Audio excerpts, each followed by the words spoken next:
A prosecutor. A gangster. One woman caught between them. She was trapped in Seoul. Expired visa. No escape. He was a prosecutor who used his badge like a weapon. No one could save her. No one would even try. Then she caught the attention of the wrong man. Only one walks away. "You think you can ignore me?" Kang Min Seok's voice was soft, almost tender, but his hand on Nora's arm was iron. They were in the narrow hallway between the dining room and kitchen. The dead space, where the restaurant's elegant facade met its industrial reality. The smell of garlic hung thick in the air, the kitchen's heat creeping through the door like a living thing. Around them, servers hurried past with trays balanced on shoulders, oblivious to the violence happening in plain sight. Norah felt cold. So cold her teeth wanted to chatter despite the summer heat still radiating from the pavement outside. "I'm working," she whispered. Her eyes darted toward the kitchen door. 10 feet away. Safety. Witnesses. Her hands trembled against her sides. "You didn't answer my calls." His thumb found the bruise he'd left 3 days ago, purple and yellow, hidden under her sleeve and pressed. Not hard enough to make her scream, just hard enough to make her remember. Then he said, slower, making sure every word landed. "Remember the issue with your visa? I'd hate for there to be complications with the renewal. You know how strict immigration can be with foreign workers." The threat hung between them like smoke. The kitchen door swung open. A server barely 18 brushed past, arms loaded with dirty dishes. Kang's hand dropped immediately.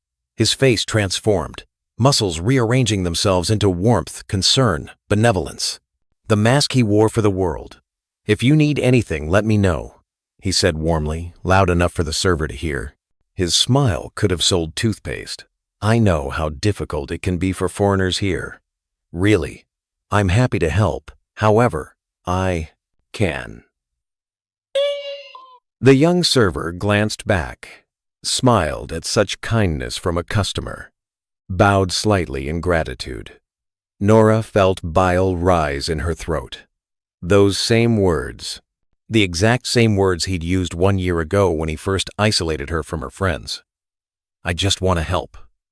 You're so far from home. Let me take care of you." Kang walked away, his expensive shoes clicking against the tile with the confident rhythm of a man who'd never faced consequences for anything. Norah sagged against the wall, shaking.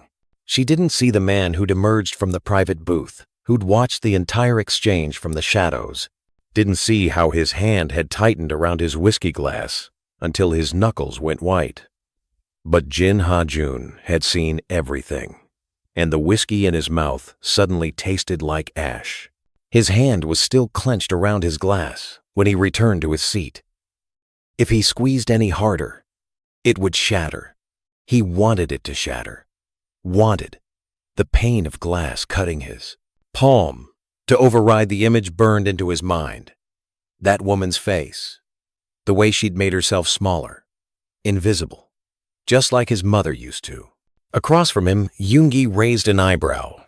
"Boss?" A pause, then quieter. "What is it?" He set the glass down carefully. "That prosecutor, Kang Min Seok, the rising star?" Yoongi's eyes sharpened. "What about him? He just hurt that server in the hallway. The African woman. I watched him do it." Yoongi followed his gaze to where Norah had disappeared through the kitchen door. "Boss, are you 2 weeks?" Jin cut him off. "I've been watching her for 2 weeks. She flinches when men raise their voices, wear long sleeves in summer. This afternoon she dropped a glass and apologized. Apologized for broken glass, like it was her fault for existing." The memory hit him like a fist, 10 years old, hiding behind his bedroom door, watching his mother pick up pieces of a shattered vase with shaking hands. "I'm sorry. I'm so sorry. I'll be more careful." His father hadn't even been in the room. Yoongi went still. They never talked about his mother. Not after 20 years. "What do you want me to do?" Yoongi asked carefully. Everything. Jin's eyes went empty, cold. The look that preceded violence. Where she lives. Visa status. How she met him. How long it's been happening. He leaned forward. And I want everything on Kang Min Seok. Bank accounts. Cases he's buried. Women he's hurt. Men like him always have secrets. Boss. Yoongi's voice carried a warning. Kang Min Seok is protected. His father was a Supreme Court justice. His uncle sits on the Constitutional Court. He's connected to the president's office. If you go after him, I don't care. 3 words. Quiet as falling snow. Deadly as a blade. No one touches women like that in my city. In the kitchen, Nora's hands wouldn't stop shaking. She pressed them flat against the steel counter, the metal biting cold against her palms. Breathe. Just breathe. Around her, servers shouted orders in rapid Korean. Chef Kim's knife struck the cutting board in rhythmic thuds. The industrial dishwasher hissed like something alive. The noise should have anchored her. Instead, it felt like she was drowning. Her sleeve had ridden up during the struggle. She could see the edge of the bruise, purple, bleeding into yellow, finger-shaped, his fingers. She yanked the sleeve down. Norah! She flinched so hard she knocked into the counter behind her. Chef Kim stood 3 feet away, cleaver in hand, face thunderous. I'm sorry, she whispered automatically. Table 7. Check. Now. He pointed the cleaver toward the dining room. She grabbed the leather folder. Her hands were steadier now. Or at least steady enough to fake it. 1 year of practice made her good at faking. Good at disappearing. Good at making herself small enough that maybe he wouldn't notice her. Wouldn't hurt her. Wouldn't move. She pushed through the door. The dining room. Air hit her face cooler, perfumed with expensive cologne and wine. Normal. Everything looked so normal. Couples laughing over dessert. Businessmen shaking hands. The beautiful lie of Seoul, where everything glittered and nothing was safe. Her arm throbbed with each heartbeat. 1 year since Kang had smiled at her across a bar in Itaewon. Table 7. The private booth. Jin looked up as she approached, and Nora felt that same unnerving sensation of being seen. Really seen. Not just glanced at. Not looked through like she was invisible.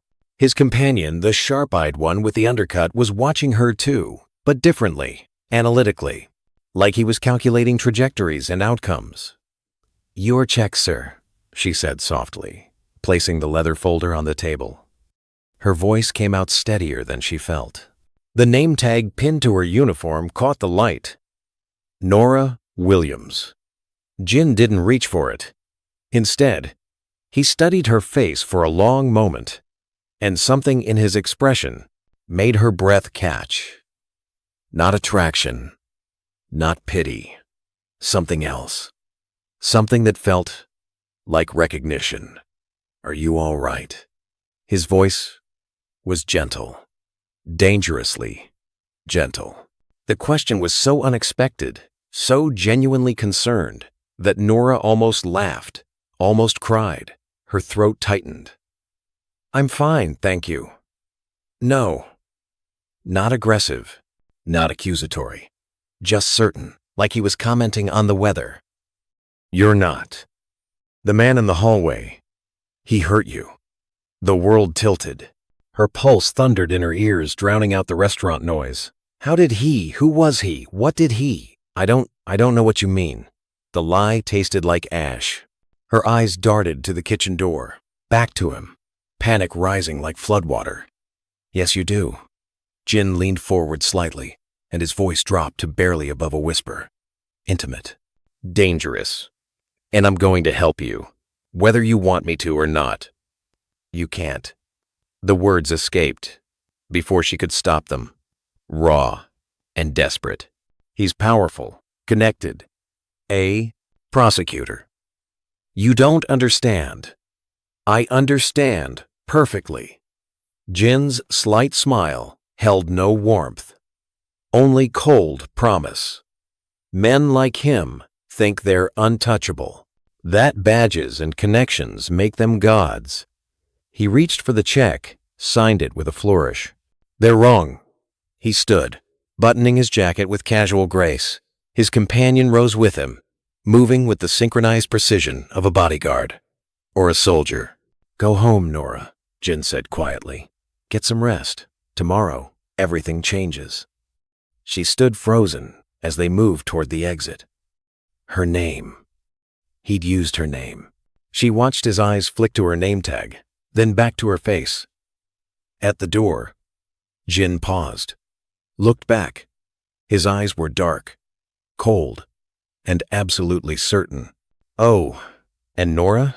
The way he said it made her shiver. Don't answer his calls tonight. You're under my protection now. Then he walked out into the Seoul night, leaving Nora trembling with a terrifying emotion she hadn't felt in 1 year. Hope. Nora didn't sleep. That night, she sat on her apartment floor in Itaewon, back against the door, phone clutched in her hand. It buzzed again. Kang's name lit up the screen for the 18th time. She let it ring until it stopped. For the first time in a year, she didn't answer. Across the city in Gangnam, Jin walked through Club Exodus's back entrance at 4 a.m. 3 levels below street level, past ex-military guards who nodded without speaking. His office looked like a Fortune 500 mahogany desk, leather chairs, monitors displaying security feeds from 12 locations. But the 3 people waiting weren't executives. Yoongi stood by the window, tablet in hand, his face carved from stone. At the curved desk, surrounded by glowing monitors, Hana's fingers flew across keyboards. Purple hair caught the blue light as codes scrolled across screens. She didn't look up. Got her file. Nora Williams, 28, Cape Town, South Africa. E2 teaching visa. Expired 3 weeks ago. Jin's blood went cold. Expired? That's his leash. Yoongi pulled up immigration records. 1 phone call, and she's deported within 72 hours. That's why she never ran. When did they meet? Hana pulled up grainy security footage Club Answer in Itaewon, March 2024. First date 3 days later, 6 weeks of romance. Then this. The screen changed. Hospital intake form. Gangnam Severance Hospital, July 2024. Diagnosis: fractured wrist. Patient statement: I fell down the stairs. She fell. Jin repeated, his voice empty. Twice. Yoongi's jaw tightened. Second visit: bruised ribs, minor concussion. Said she slipped in the shower. Jin's hand curled into a fist. Police reports? None. Hana finally looked up, her eyes hard. Foreign. Black. Undocumented. Dating a prosecutor. She did the math. The math just changed. Jin walked to the bar. Poured whiskey. What about Kang? Now this is fun. Hana grinned like a shark.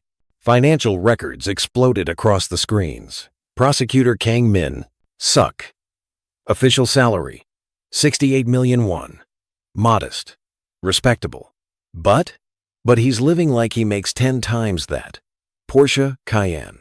Cheongdam apartment $500 million deposit. Custom suits, Patek Philippe watches. Show me the money. Hana pulled up cryptocurrency wallets, transaction histories, 6 wallets. Routed through Singapore, Hong Kong, Cayman Islands. In 18 months, 2.3 billion won. Jin leaned forward. Source? Bribes. Every deposit matches a case that disappeared. Yoongi pulled up case files. 19 cases we can prove. Hansung Electronics Air, 200 million won for buried rape charges.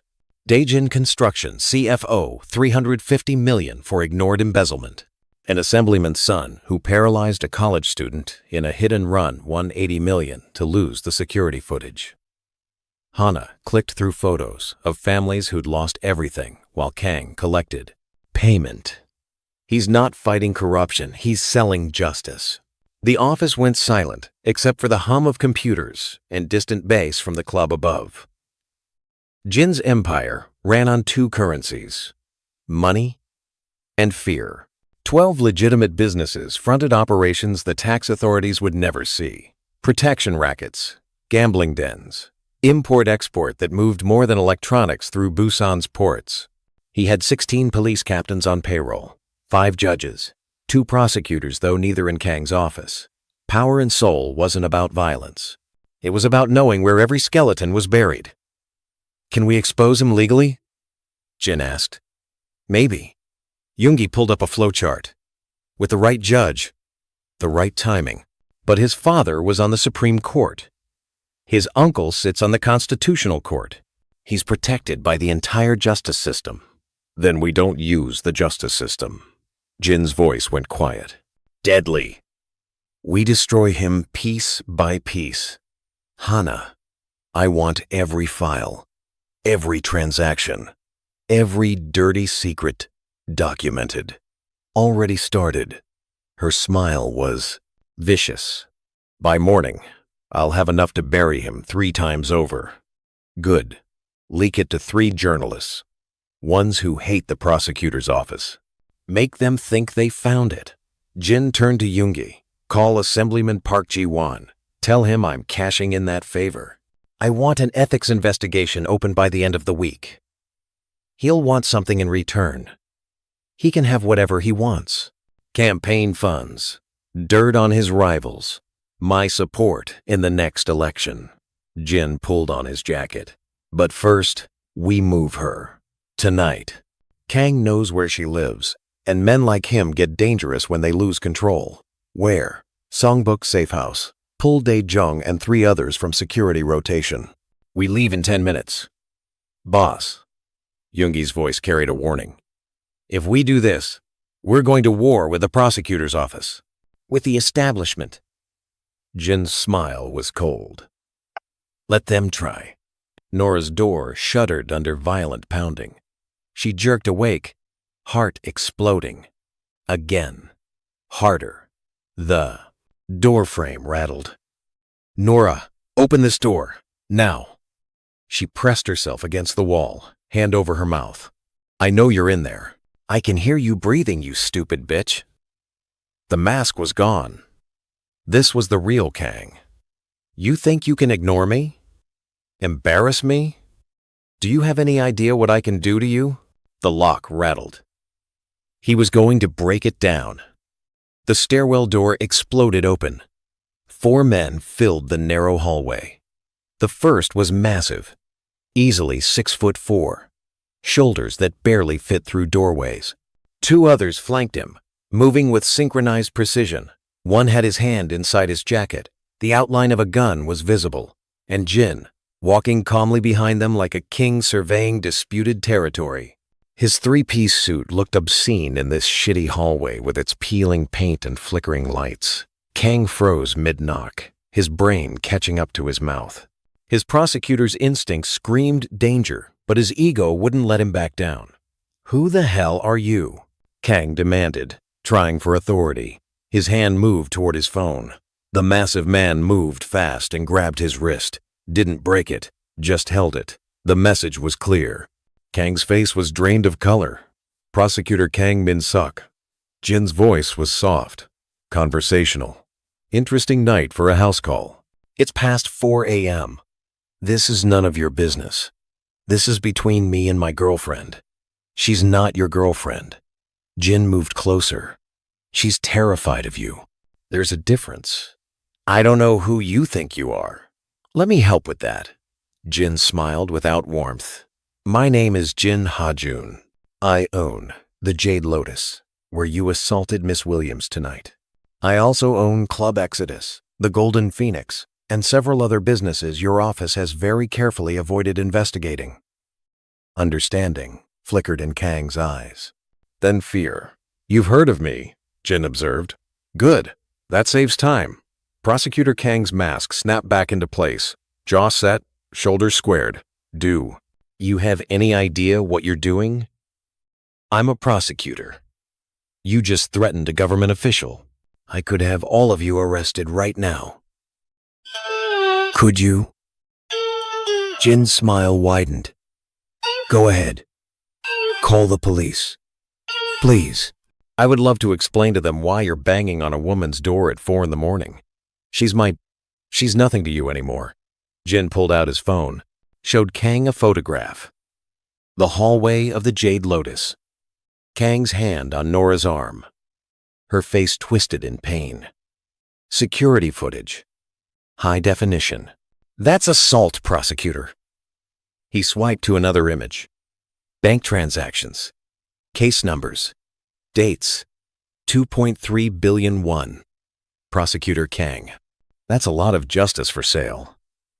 The color drained from Kang's face. You're bluffing. Hansung Electronics Air. 200 million won. Daijin Construction. CFO. 350 million. Jin recited them like poetry. Should I continue? I have 19 cases documented. Kang's hand trembled. Here's what happens. Next, Jin said quietly, you leave. Right now. You delete Nora's number. You never call her, text her, see her, or think about her again. And if I don't, then by noon tomorrow, every journalist in Seoul gets your financial records. By evening, the ethics committee opens an investigation. By next week, you're suspended. By next month, you're in a cell with the men you put away. Jin leaned close. They remember you, and prison justice can't be bought. The hallway was silent except for Kang's ragged breathing. Kang's hands clenched into fists. His whole body vibrated with impotent rage. Say it, Jin ordered. Say you understand. I understand. Kang forced out. Say you'll leave her alone. I'll leave her alone. Good. Jin stepped back. Dae-jung, escort the prosecutor to his car. Make sure he doesn't trip. The massive man grabbed Kang's arm and guided him toward the stairwell. Kang stumbled, caught himself, looked back with pure hatred. This isn't over, he said. Yes, Jin replied simply. It is. Dae-jung shoved him through the stairwell door. It slammed shut. Footsteps echoed down, fading into silence. Jin stood there for a moment, listening, making sure. Then he knocked gently on Nora's door. Nora, it's Jin Ha-joon from the restaurant. He's gone. You're safe now. Silence. He could hear her breathing through the thin door, rapid and shallow. You don't have to open it, he continued quietly. But I need you to pack a bag. Clothes, documents, passport, anything important. In 20 minutes, my associate will knock 3 times. Pause, then twice more. That's the signal. Go with him. He'll take you somewhere Kang will never find you. Why? Her voice was small, broken. Why are you doing this? Jin's hand pressed against the door, cold metal under his palm. He thought about his mother, about the police report that disappeared, about being 10 years old and understanding for the first time that justice was something bought and sold. Because someone should have done it for my mother, he said, and no one did. He walked away before she could respond, his footsteps echoing in the empty hallway. 23 minutes later, 3 knocks. Pause. 2 knocks. Nora opened the door. Yoongi stood there with 2 men behind him, their faces in professional masks. At the curb below, a black Mercedes S-Class idled with bulletproof windows. Miss Williams, Yoongi said in careful English, we should go, now. She grabbed her bag, everything she owned, fit in one duffel, and stepped into the hallway. The apartment door clicked shut behind her. She didn't look back. Inside the Mercedes, the leather smelled like money and safety. Seoul's streets were empty at this hour, just scattered taxis and delivery trucks. Dawn was 2 hours away. Nora watched the city blur past. neon signs in Korean she still couldn't read. A language she'd never quite mastered, in a country that had never quite accepted her. "Where are we going?" she asked. "Somewhere safe," Yoongi replied. "Somewhere he'll never find you." The apartment was silent. Too silent. The kind of quiet that only serious money could buy. Her duffel bag sat by the door, pathetically small against the backdrop of floor-to-ceiling windows overlooking Songbuk-dong's hills. "This is," she started, then stopped. "Safe," Yoongi finished. He set down 2 additional bags. "Top floor. A private elevator that requires biometric access. Security on every entrance. Windows are bulletproof. If you need anything, press this." He handed her a sleek black phone. "Speed dial 1 reaches me. 2 reach the boss. 3 is emergency extraction armed response in under 4 minutes. Nora stared at the phone. "Extraction? Are you expecting a war?" "We're preventing one." Yoongi's expression softened slightly. "Miss Williams, Prosecutor Kang is going to be angry, humiliated, dangerous, until we've neutralized him completely. You stay here. Don't leave. Don't contact anyone from Tame. Your old life. You're a ghost until this is over." "How long?" "As long as it takes." He moved toward the door, then paused. "The boss doesn't do things lightly. Protecting you costs him resources, attention, political capital. He's making enemies to keep you safe. Don't waste it." The door closed with an expensive click, and Nora was alone. The apartment was an obscene luxury. King bed with silk sheets, bathroom with a soaking tub, and shower controls she couldn't decipher. The kitchen was stocked with imported cheeses and wine bottles older than she was. Someone else's life. Someone who belonged here. In the living room, an envelope sat on the coffee table. Her name in elegant handwriting. Inside, "Make yourself at home. Rest. Heal. You're not alone anymore. J."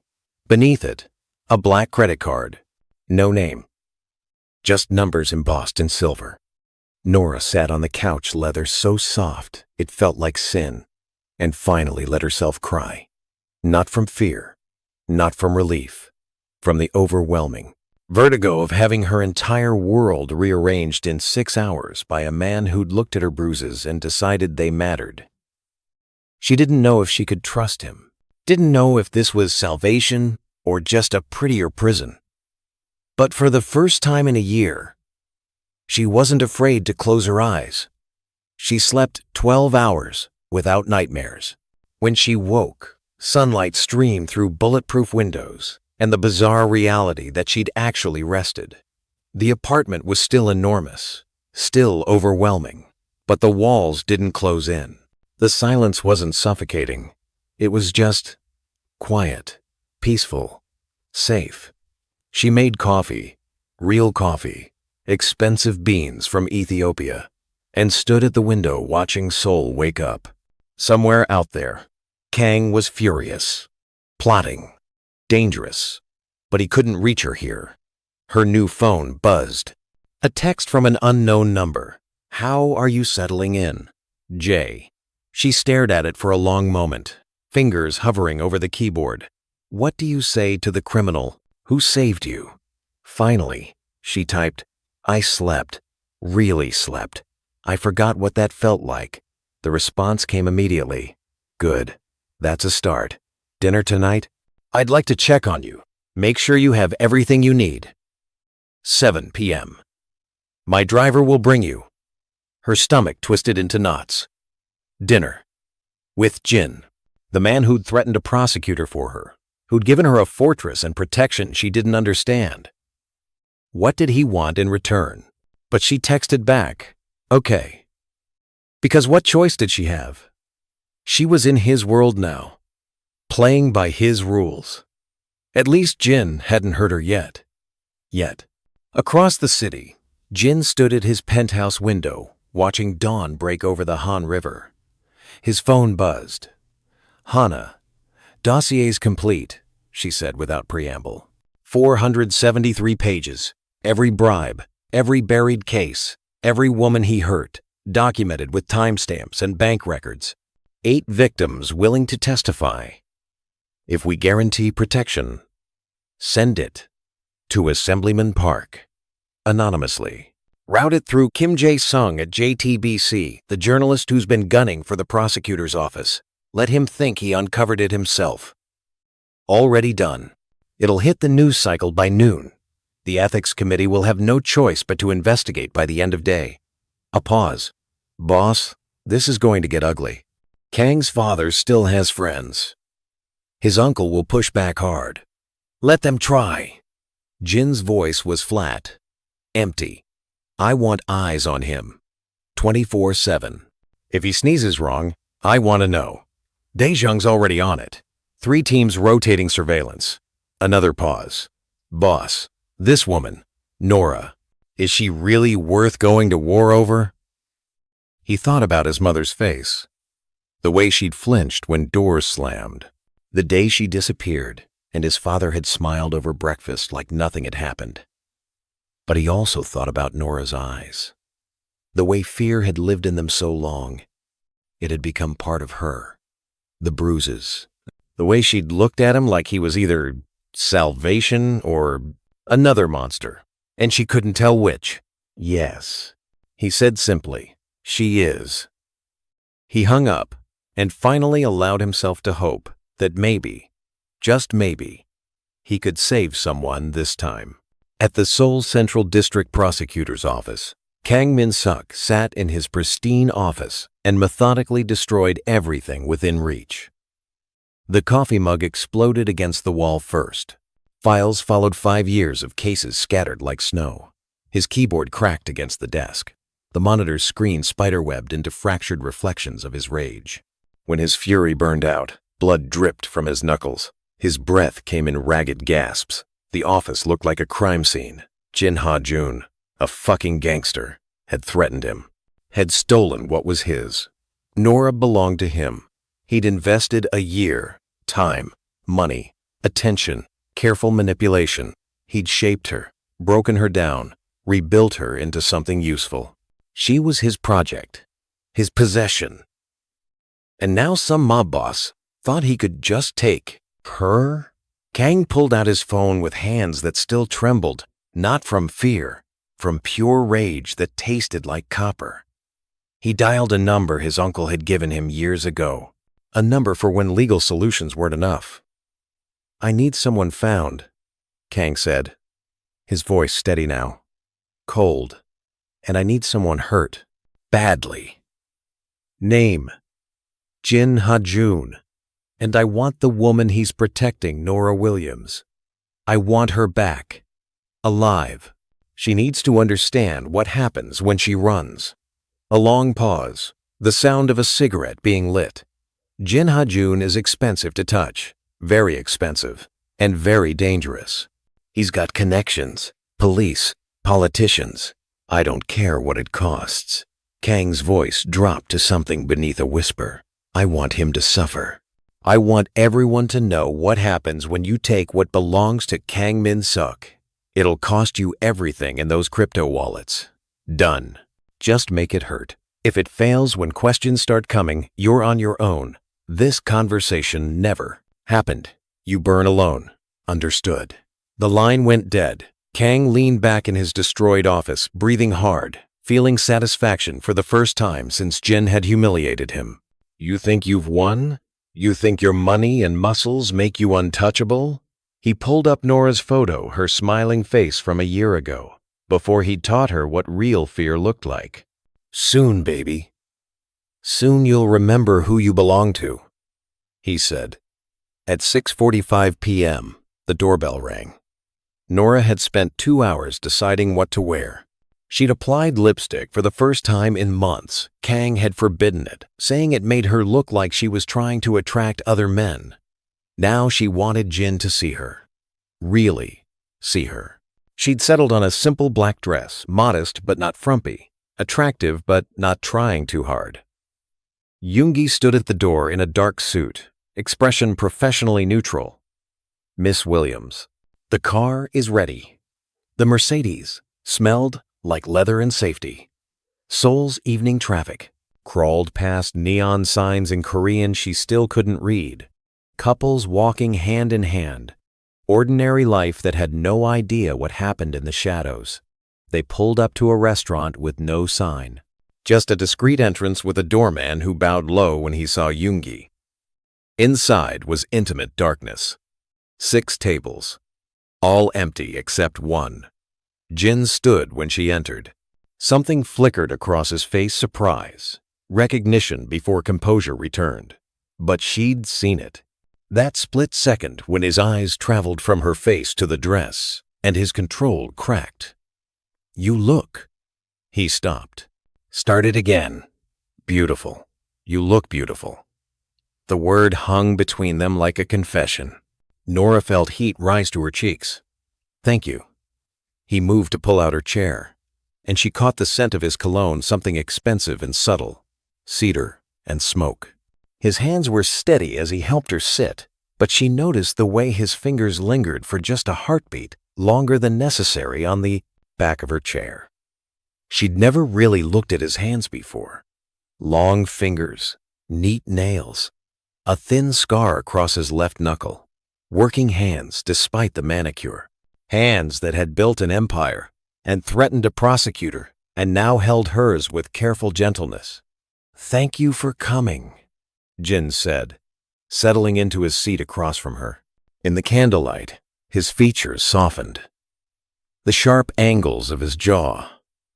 The way his dark hair fell slightly across his forehead. Eyes that carried too many secrets, but looked at her like she mattered. He was beautiful, she realized. Not handsome beautiful, in the way dangerous things sometimes were. Did I have a choice? The words came out sharper than she intended, defensive walls rising automatically. His smile was sad. Understanding. Always. You always have a choice. If you'd said no, Yoongi would have brought you dinner at the apartment. If you'd told me to disappear, I would have. With security in place, of course, but I'd be gone. You'd never see me again. She didn't know if she believed him, but something in his voice, the sincerity, the gentleness, made her want to. Dinner appeared without ordering course after course of food so beautiful it looked like art. Jin poured wine, and his hands moved with practiced grace. "What did you teach?" he asked, voice low and warm. "English. One word. Flat. Dead. Silence stretched between them. What made you want to teach?" He tried again, leaning forward slightly. Nora forced her eyes away from the strong line of his throat. "I don't remember. I don't remember who I was before." His expression softened, something shifting behind his eyes. Pain, recognition, determination. "Then tell me what happened. Tell me who took that from you." And Nora, against every instinct screaming that this was manipulation, that opening up was dangerous, found herself talking. She told him everything. The charm offensive. How Kang had isolated her from her friends.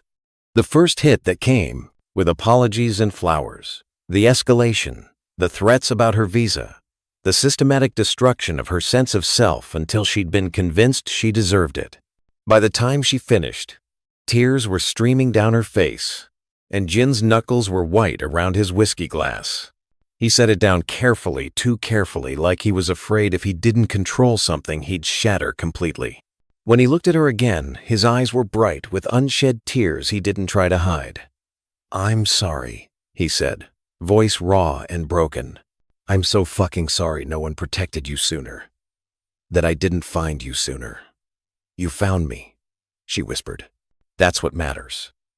The way he looked at her, then like she was something precious and fragile and worth burning the world for, made her forget how to breathe. "I'm going to destroy him," Jin said quietly, and his voice carried the weight of absolute certainty. "Completely, utterly. By the time I'm done, he'll wish I just killed him." "Why?" Nora's voice broke completely. "Why do you care? You don't know me. I'm nobody." He reached across the table slowly, telegraphing his movement so she could pull away if she wanted. Stopped just short of touching her hand. "May I?" She nodded, not trusting her voice. His fingers were warm, steady, careful. His thumb brushed across her knuckles just once. Feather light and electricity shot up her arm. She'd forgotten what gentle touch felt like. "You're not nobody," he said, voice barely above a whisper. "And you're not stupid. You survived. That takes more strength than most people ever have to find." He paused, and something ancient and painful flickered across his face. "My mother was beaten by my father for years. Every day. She never fought back, never left, never told anyone. I watched her disappear, piece by piece, until there was nothing left but apologies and fear." His grip tightened, slightly, carefully. "I was 10 years old the day she finally disappeared. Just gone. No note, no goodbye. The police didn't even investigate. My father had connections, money, power. She was just another woman who probably ran off, they said." His eyes met hers. "I swore that day I'd never let it happen again. Never let powerful men hurt vulnerable women just because they could." Norah saw the 10-year-old boy, still living behind his eyes, still furious, still grieving, still trying to save his mother through every woman he protected. "So yes, I care," Jin continued, voice thick with emotion. "Because you're her. And I'm finally old enough, strong enough, powerful enough to stop it." Nora's breath caught. This wasn't manipulation. This was the truth. Raw and bleeding and real. She studied his face in the candlelight, the strong jaw set with determination, the eyes that carried ghosts, the mouth that smiled so rarely, but when it did, transformed everything. He was letting her see him, really see him.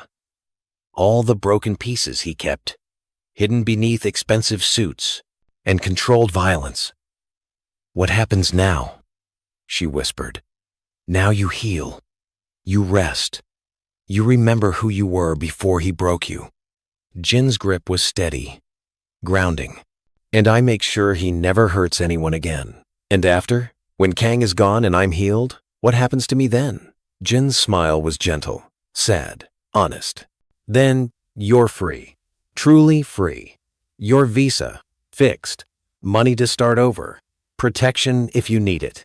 You can stay in Korea, or go back to South Africa, or disappear anywhere you want. Whatever you choose. No strings, no debt. I don't believe you. But God, she wanted to." "Then let me prove it."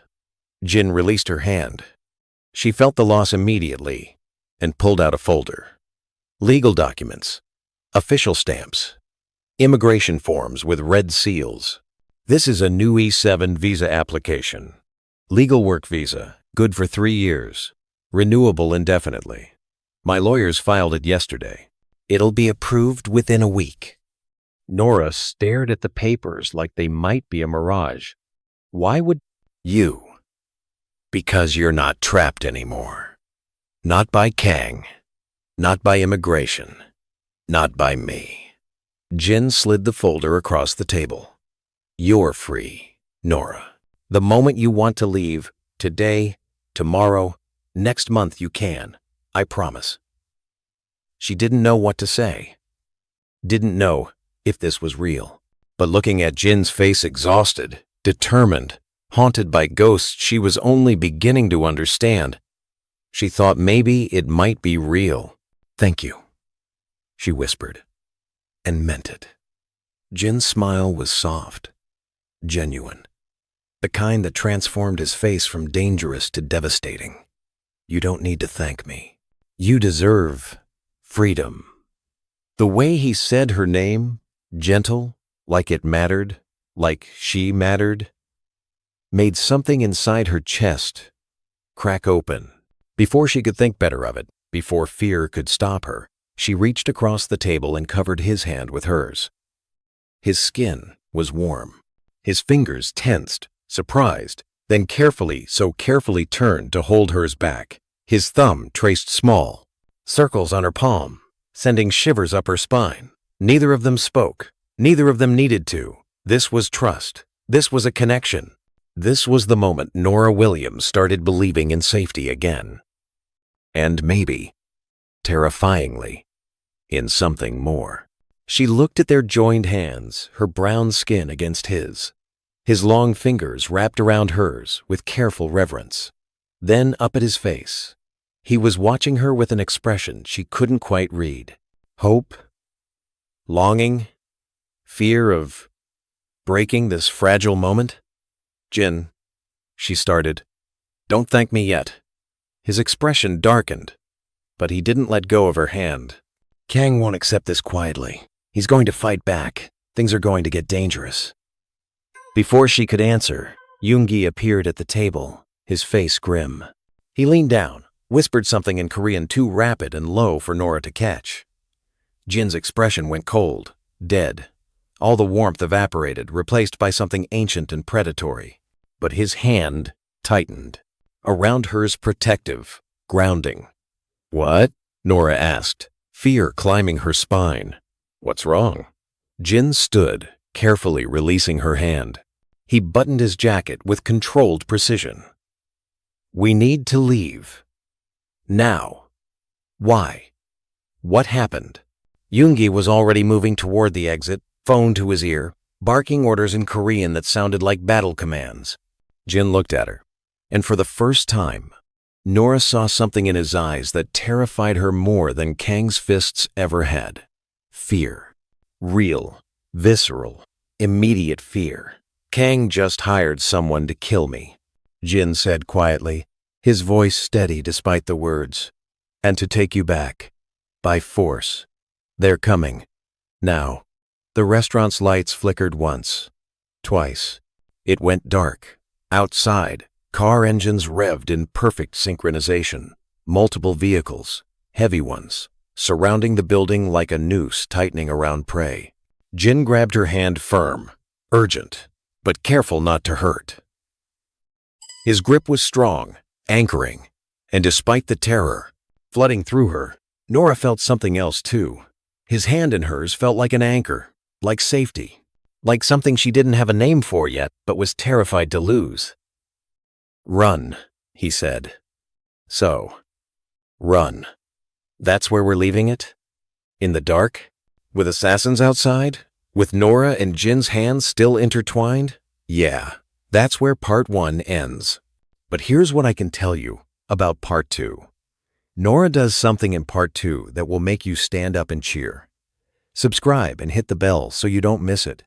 Because if you thought part 1 was intense, part 2 is where this story truly becomes unforgettable. Bring tissues. You'll need them.